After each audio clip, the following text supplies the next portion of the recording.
Revista Eletrônica entrevista hoje a professora doutora da Universidade Federal do Maranhão, Maria dos Remédios Freitas Carvalho Branco. Ela nos diz que o lockdown já deveria ter sido implantado no Maranhão como medida preventiva para salvar vidas. O número de infectados, de pessoas doentes pelo Covid de Manaus é grande, o número de mortes está sendo bem significativo, vai ser maior, isso é só o início. O cenário é tenebroso. Não estou querendo ser alarmista nem sensacionalista, estou trazendo isso com base na ciência, no estudo que ela e o professor Antônio Augusto vêm divulgando rotineiramente, né, nas mídias sociais. Ela também fala sobre os cuidados que as instituições de longa permanência, as clínicas de repouso e asilos devem ter com os idosos. Outra questão é que essas mortes que estão ocorrendo são consequência da falta de fiscalização que ocorreu, que não existiu, na verdade, né, a partir de setembro, e quando veio o período eleitoral e as festas de final de ano. Foi descaso, né? Outro tópico falado por ela é a eficácia das vacinas existentes no mundo e as que estão sendo liberadas aqui no Brasil. Vamos lá, por favor. Vamos conferir que é questão de vida. São Luís vive com o maior número de casos de doentes pela nova cepa do coronavírus, casos graves, muitas mortes, conhecidos nossos, parentes e, a população de uma forma geral. Há um ano atrás, a situação estava mais amena e foi decretado lockdown. Agora, foi negado o pedido de lockdown feito pela Defensoria Pública. A rede hospitalar, tanto pública como particular, estão lotadas. O que há de diferente daquele cenário de um ano atrás, quando a situação estava mais amena, para esse, que a situação é crítica? É necessário o lockdown? O lockdown, ou o confinamento completo da população, é uma medida extrema e, no caso do Maranhão, do Brasil, áreas extremamente pobres, com muitos trabalhadores informais, ele leva a uma situação social muito séria por conta da fome que as pessoas vão passar em função da paralisação das atividades. O primeiro lockdown aqui em São Luís, ele funcionou basicamente nas áreas onde a classe média circula, só nesses locais que existia fiscalização. Nas áreas da periferia da cidade, continuava havendo aglomeração nas ruas, então o primeiro lockdown ele não funcionou nesse sentido. Mas independente disso, nesse momento, com alta taxa de transmissão e alta taxa de ocupação de leitos hospitalares, são necessárias medidas mais restritivas de circulação de pessoas. Doutora Maria dos Remédios, diante do caos, as autoridades não tomam uma ação efetiva para ações mais restritivas, né? Vamos marcar uma reunião para ouvir os prefeitos. Outras acham que não é necessário. Bom, é possível ter uma estimativa de quantos doentes e quantos mortos podem ocorrer no Maranhão, na capital em especial, enquanto as autoridades não tomam uma decisão? A Covid-19 é uma doença que, numa proporção razoável de pessoas, apresenta comprometimento do pulmão, dando a dificuldade de respirar. Isso leva à necessidade de internação hospitalar e, muitas vezes, de internação em unidade de terapia intensiva. Como a doença não tem um tratamento específico, não tem um antiviral, quando adoece, você tem muito medo de morrer, porque você sabe que a doença não tem um tratamento específico, que todo o tratamento é de suporte. Por exemplo, o corticoide, que é um anti-inflamatório potente para melhorar a respiração, oxigênio, e até a intubação, que é um procedimento que causa um grande sofrimento para o paciente, e muitos dias de internação, muitos dias de UTI.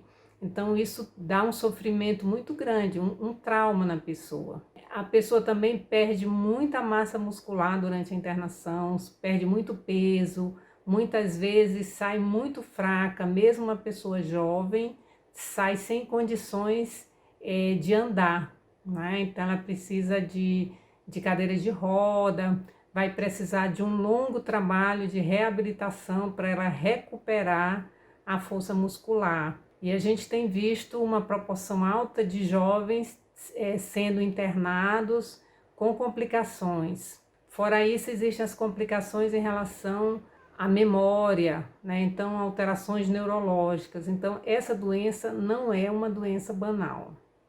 O que está acontecendo agora é reflexo das aglomerações em período do pessoal sem máscara, desde setembro, que a senhora, o professor Antônio Augusto, também da Universidade Federal do Maranhão, anunciaram que ocorreria, vocês alertaram. E veio a campanha eleitoral e todo mundo esqueceu que a pandemia existia. Então, eram comícios, aglomerações, gente sem máscara, tanto na capital como no interior. Foi a campanha do Covid, do coronavírus, do Covid-19.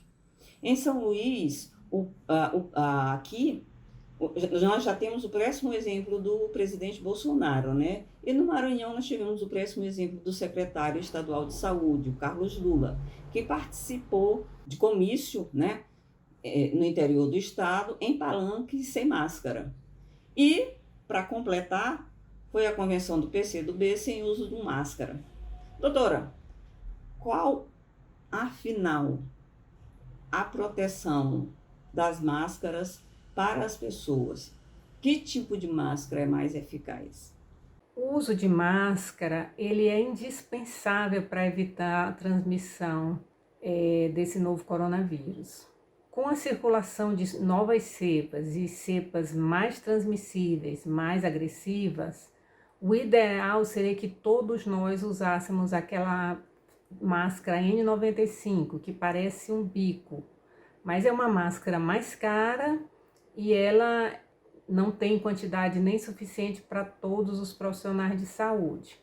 A segunda opção seria aquela máscara cirúrgica, também que é de uso em serviços de saúde, mas ela está recomendada pelo menos para as pessoas que são de risco de complicar com a Covid-19. E a nossa terceira opção são essas máscaras de tecido. Mas o importante é que a máscara precisa cobrir o rosto quase todo, então precisa cobrir o nariz todo, a boca toda, o queixo. E quando a pessoa fala, essa máscara não pode descobrir o nariz. Então, nesse momento, é muito importante que a gente continue usando máscaras. Por quê? Porque a máscara, além de poder evitar a transmissão, ela evita as formas graves, porque a gravidade da doença também está relacionada à quantidade de vírus que a pessoa pega. Doutora Maria dos Remédios, o governador Flávio Dino diz que como forma de combater essa nova cepa, vai fazer como estratégia, já está até aparecendo mídia na televisão, fiscalizar aglomerações, festas, reuniões em bares e conscientizar para o uso da máscara. Essas medidas não vêm com prazo de validade vencida? Não é um pouco tardio, doutora? Ou pode ser que esteja certo? Desde agosto, quando começaram as convenções partidárias, você passou a assistir várias aglomerações em função da campanha eleitoral. Então, inicialmente as convenções partidárias e depois a própria campanha eleitoral. Então, todos os políticos de todos os partidos fizeram convenções e campanhas eleitorais com aglomeração. E não houve fiscalização.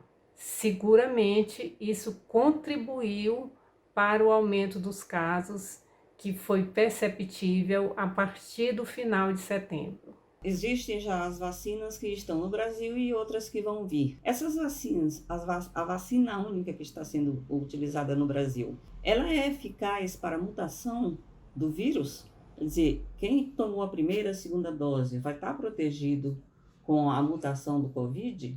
Infelizmente, até agora, no Brasil, nós só temos duas vacinas disponíveis. A vacina da China, que é a da laboratório Sinovac, que no Brasil se chama Coronavac, uma vacina produzida em parceria com o Instituto Butantan de São Paulo, e a vacina da AstraZeneca e também com a Universidade de Oxford, que está sendo produzida no Brasil pela Fiocruz. A vacina Coronavac, ela é feita com o vírus inteiro morto. E a vacina da AstraZeneca é uma vacina com uma tecnologia altamente moderna que usa só uma proteína do vírus da Covid-19, o SARS-CoV-2, mas a proteína principal, a espícula, que é responsável pela entrada do vírus na célula. Mas se você tem alta taxa de transmissão, o vírus SARS-CoV-2 circulando no mundo com grande frequência, sempre há a possibilidade de aparecimento de cepas que podem ser mais transmissíveis e mais agressivas, como nós estamos vendo pelo menos 3 cepas identificadas com essas características. A cepa que circula na África do Sul, a cepa que começou no Reino Unido e a cepa de Manaus. Mas existem outras cepas. Então a gente precisa conter a transmissão para que não apareçam cepas resistentes às vacinas existentes. Existe a possibilidade de modificar essa vacina em relação a nova cepa? Sim, mas isso demora meses. Então, o próprio laboratório, da AstraZeneca, já admitiu que ele pode produzir uma nova vacina para a nova cepa, mas num período de 6 meses. Então, isso indica que nós precisamos conter essa transmissão para que as vacinas continuem atuando contra as principais cepas que circulam no mundo. Professora, os idosos que vivem em instituições de longa permanência, em casas de abrigo e asilo, a partir da segunda dose da vacina, quanto tempo depois eles podem receber visitas? As pessoas, especialmente idosas, que estão em instituições de longa permanência, mais conhecidas como asilos ou clínicas de repouso, essas pessoas elas são de alto risco de contrair a Covid-19 e de morrer de Covid-19. Então, normalmente, nessas situações, você tem um surto com muitas mortes. Então, o melhor é que essas pessoas não recebam visitas. E se receberem visitas, tem que ser um esquema longe. As visitas precisam olhar os seus parentes de longe, através de um vidro, não ter o menor contato. Quanto menos pessoas circularem nessas instituições de longa permanência, melhor. Esses idosos só vão poder receber visita depois que eles receberem a segunda dose de vacina e pelo menos 15 dias depois de receberem a segunda dose da vacina. Doutora Maria dos Remédios, médico também é gente, né?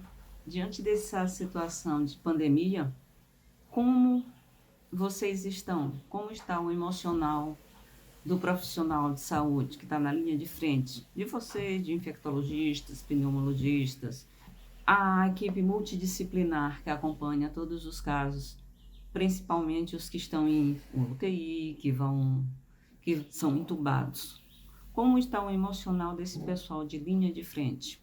Um dos problemas que se tem no enfrentamento da pandemia é o cansaço dos profissionais de saúde. Nós já estamos praticamente com 1 ano de circulação desse vírus no Brasil e os profissionais de saúde atendendo esses casos, profissionais de saúde se contaminando e muitos profissionais de saúde morreram ao longo desses meses.